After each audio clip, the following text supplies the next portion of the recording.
Hello and welcome to Where My Prose At here on YouTube. Thank you so much for joining us today. Hello.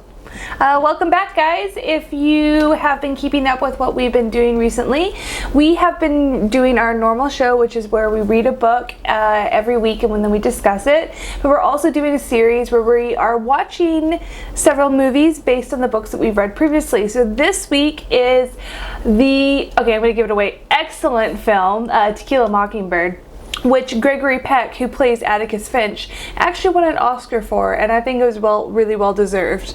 But so you kind of know my first impressions of the film. What were your first impressions, Ken? I'll be very brief. Also excellent. I thought this film was it's still a film. It's not the book, right? And this was written as a book and written for book form. So there's going to be sometimes where additional details are added in, or some things are removed to make it fit the screen. Mm-hmm. But I feel like, considering that, it was I wish that producers these days learned from this. You know, how to properly adapt a book to a film.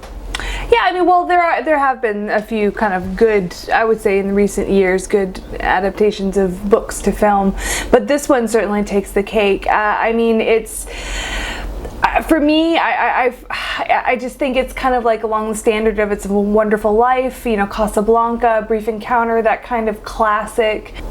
For me, this film is the gold standard of films. It's along the same lines as Casablanca, A Brief Encounter, It's a Wonderful Life. You know, these films that your grandmother or your English teacher, your mom or whatever is like, you should watch this, it's really good.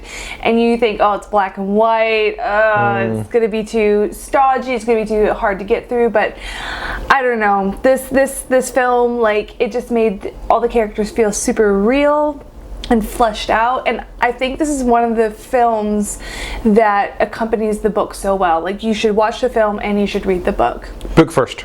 Yeah, book first. Although I did the film first and then I read the book, so you know, I have to say it's one of those ones that it doesn't differ too far from the source material. I actually think it made it a little bit more succinct, where you know how we both kind of were like, well, in the beginning of the book, it does drag a little bit with this kind of stories of, you know, summer southern youth, but in the film, like, I don't know, it was it's a little bit easier because it kind of goes at a better pace. I know that they cut out some things as well, and yeah, I didn't feel like they cut out too much. Like I said, I think a lot of films that we see, like Stepford Wives as an example, the adaptations often skip out a fair bit or don't really do it justice or add too much in, and I didn't feel that at all with this film. Yeah, no, I agree. So one of the first things that I noticed when watching this was that the era is so different, right? Just the cultural differences. Atticus is a single father due to being widowed, and he goes off to work as a lawyer, 8 hours a day, 9 hours a day or something.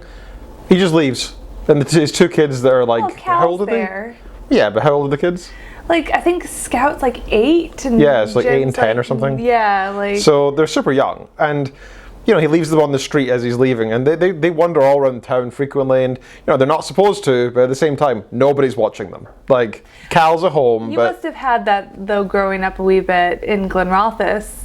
I think it's probably safer for Scout and Jim to be wandering around the small little town in Alabama rather than you wandering around Glenrothes. I don't know, there was literally a rabid dog at one point, and yeah, well, you know, that happens. That's, you know, but that's other than that, I don't know. I think that it was very indicative of the time. As you probably know, I grew up in the South, so this, for me, it's not strange at all. That's completely not strange. Yeah, you're right. One of the things that I really enjoyed about the film as well was I noticed that Atticus, and it's something we talked about during the film, we try not to talk about right beforehand, but this is one of the things that we escaped. I think you said it first, actually, that Atticus Finch is a prime example of positive masculinity. Oh my gosh, yeah, I think he is the ideal of positive masculinity. I mean, he just shows how, you know, intelligence and kindness and never resorting to violence unless you absolutely need to, like it was with the rabid dog. Literally, he could not reason with this animal, and when there's no way to reason with someone, and something, you know, in an incident, then then it comes to violence. But I think before then he's just very, very gentle, very soft-spoken, but he's also not a pushover. Absolutely. Yeah, he's a very confident, even when he gets spat on at one point. Yeah. Right? When he got spat on, that's what I was thinking, yeah. When I was thinking of that scene, and when I was watching that scene, I was thinking, what would I do in that situation? I mean, I think everything in society screams that that's an assault, so you need to defend yourself. And I think I would. I don't think I would do what Atticus Finch did and just walk away. I wish we would do more of what Atticus Finch does. I do think so. But then I thought, the one thing that made that really different was that it was in front of his child. It's in front of his son, and he needs to be a positive masculine role model for his son. Yeah. So in that situation, I think I would manage to do what Atticus Finch did.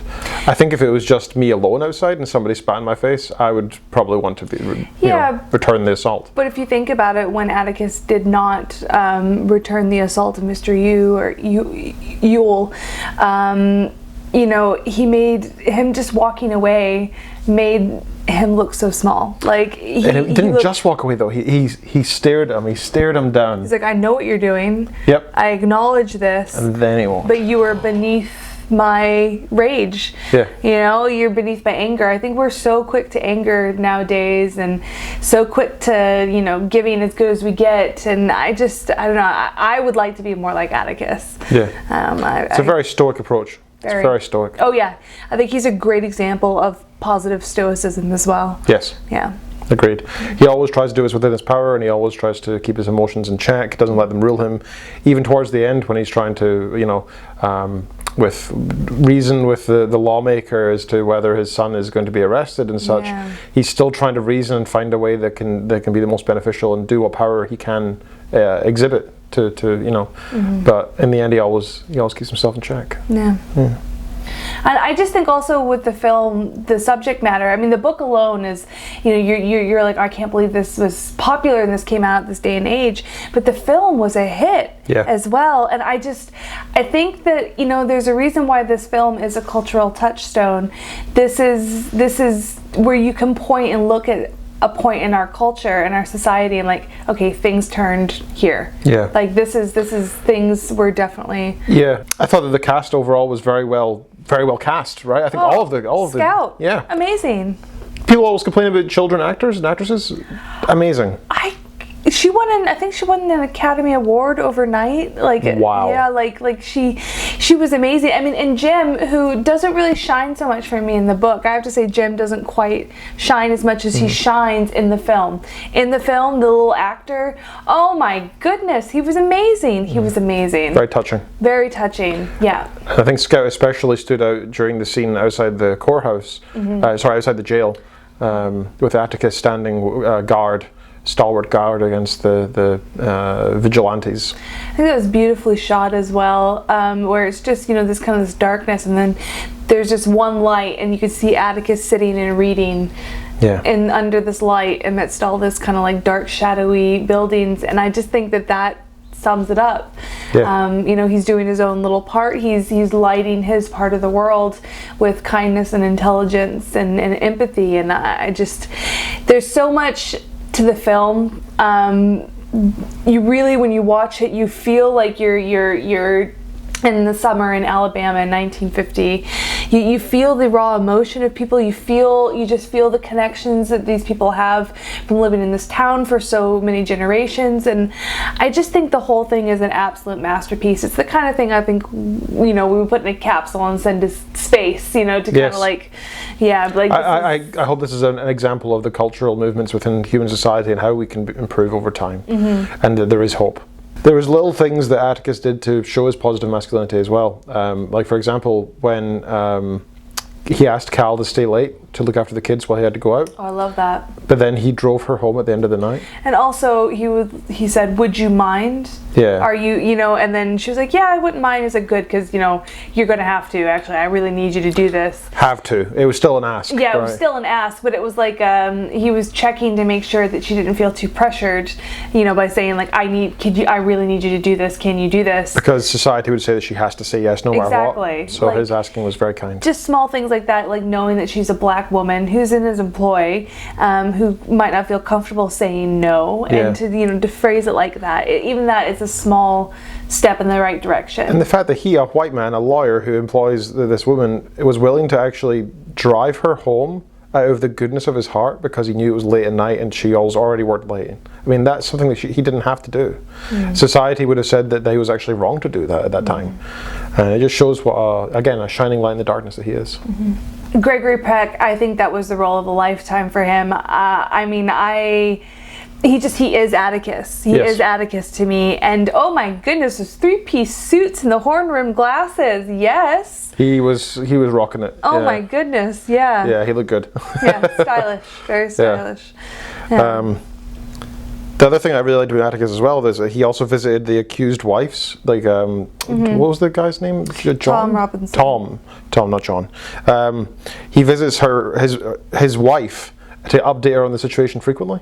He didn't have to do that. Yeah. He has no reason to go out and personally visit and actually just give her updates day by day as things are going on. Yeah. I thought that was so sweet. That was an amazing. That's another thing that he taught the kids that day. You know, it wasn't just the spitting scene that occurs there. It's also the fact that he drove out there to do that. Yeah. The court scene. Yes. That was way more spelled out than in the book. In the book, it's kind of hinted at what Atticus is doing and what he's up to and the themes. It's very much spelled out in the film, but they nailed it. Yeah. They had to. I felt the atmosphere. I felt the extreme humid heat that they were all experiencing and fanning themselves.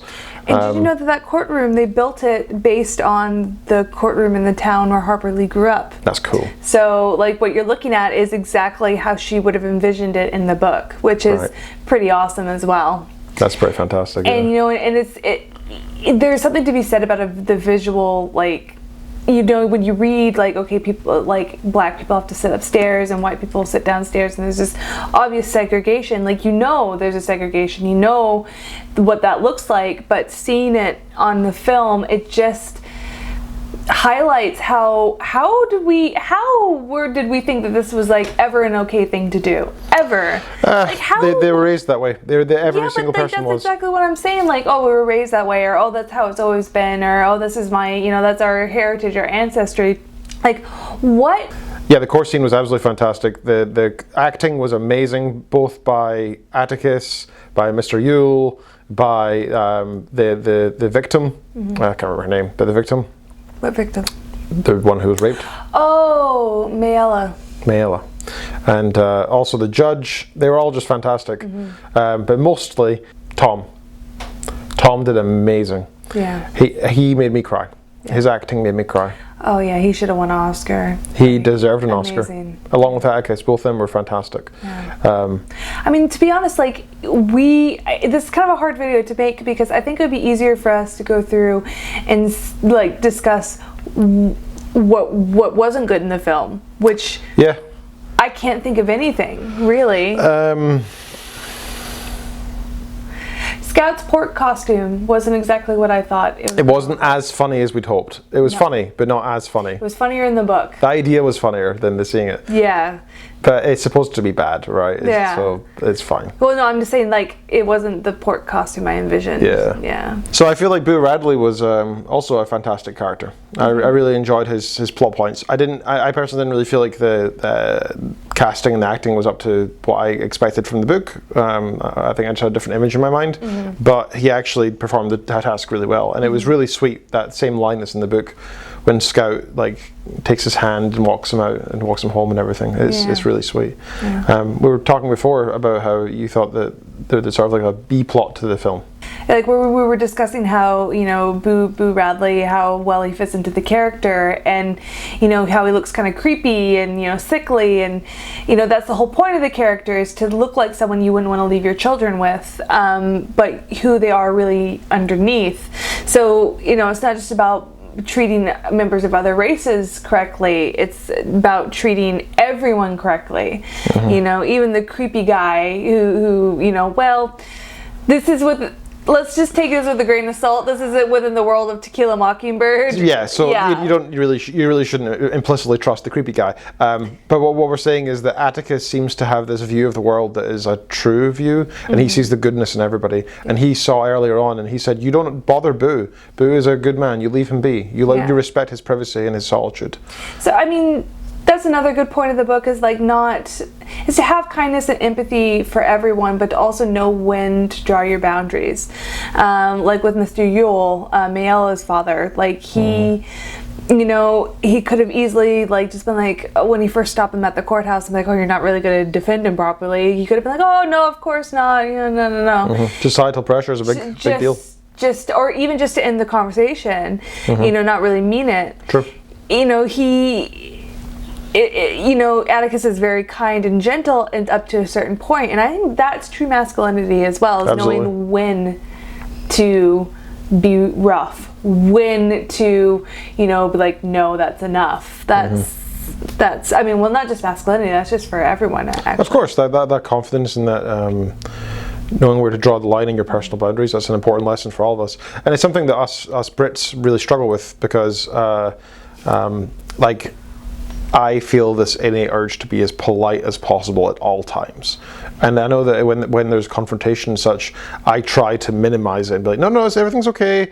It's all right. We're all friends. And that's something I need to work on. I don't really know when to draw the line. I'm always trying to be the pacifist, and it's not always a good thing. That's something I want to learn from Atticus myself. Me too. Knowing where your boundaries and what how much you can take is an important part of becoming an adult, I think, is knowing when to use the claws and when to put them away. Absolutely. Yeah. So, what would you rate this film? That's a silly question to ask at this point. But. I mean, perfect. 10 out of 10, 5 out of 5. I would rate it very highly if the book didn't exist, and I'm still going to give it 5 stars, right? I'm still going to give it 5 stars. But if the book didn't exist, I would rewatch this frequently. Because the book exists and I'll just read it frequently, I'll only maybe watch this a couple more times in my life, because while it's very good, I got more out of the book still. Really? Which is not really surprising. I mean, you generally find that with media, right? Especially if you read, whichever one you do first, you tend to prefer anyway. So yeah. No, I think it was fantastic. I recommend this to anybody who hasn't seen it. I recommend you watch it again if you only watched it as a child. Yeah. Go watch it again. Or in your high school class or whatever. Different entirely. Yeah, watch it again while use it. I think it's a good metric test as well to check in with yourself and check in with who you're becoming, and just watch this movie and see how it affects you. And I think it's a good empathy test. Yeah, I agree. Yeah. I agree. You have been watching, listening, and enjoying Where My Prose At here on YouTube, on the Versus the World Productions channel. Thank you so much for joining us. Be sure to hit that like button below. We really appreciate that. Also, be sure to subscribe to the channel if you haven't already. You can also follow us on Twitter, on Instagram. You can check out our Goodreads community and our subreddit. And where can they go to see all those different things? Linktree. And the URL is? Linktree. It's linktr. Linktr. .ee. / You know the rest. Where my prose at? Yeah, there we go. Where my prose at? No. Where your prose at? What? Where my prose at? Where my prose at, right? Don't confuse them. Oh my god, it's like it's your show. We'll be back soon. We are your 2 favorite obnoxious YouTubers. We probably are your most favorite obnoxious YouTubers. I mean, then again, there's a lot of obnoxious YouTubers, I guess. Every YouTuber is. I think you need to be obnoxious. Of obnoxious. Yeah. Okay. We'll be back soon. Next week the next one we're planning on doing is what? The next book we are going to be discussing is The Adventures of Huckleberry Finn by Mark Twain, so watch for that. We also have a few books lined up for eventually, not soon, but eventually. If you want to read along? Yeah, so this gives you a nice month or so to get stuff ready, like 3 weeks or something. So the first one is A Wizard of Earthsea. That's by Ursula Le Guin. I've read this recently. I read it 2-3 months ago, so I don't need to read it again, although I might, because I thoroughly enjoyed this book, and that's why I want to recommend it. He you have been going on about it. It's a great magic system. I love fantasy, and we haven't covered that much fantasy in a long while. It's also a really important book for feminism because even though it doesn't really feature any women in the story, this is really important because this is one of the first fantasy books that was written by a female author that was successful. And she's black as well. And she's black as well, yeah. So like it's pretty niche in that respect. In terms of authorship, but it's amazing. It's such a good story. I'm now on book number 4. I'm going to be reading that soon. You'll enjoy it as well. That's A Wizard of Earthsea by Ursula Le Guin. And after that is my choice, and that is the Book of Lost Things by John Connolly. Think of a dark, messed up kind of Narnia. So very excited about that. And then after that we have our community choice, which is chosen by mother of Ken, Ken's mom, May. She has chosen Voltaire's Candide, which I absolutely love. The first time I ever read Candide, I read it in one night. Cool. Yeah. I've never read it, so yeah, I've never read the previous one either. And fun fact, my family actually lives right near Voltaire's old chateau. We've been, yeah. We've been. It's beautiful. It's lovely, right in the base of the Mont Blanc Mountains. Mm-hmm. Thank you for listening, watching, and enjoying Where My Prose At here on Versus the World Videos YouTube channel. We'll be back soon. Bye-bye. Bye.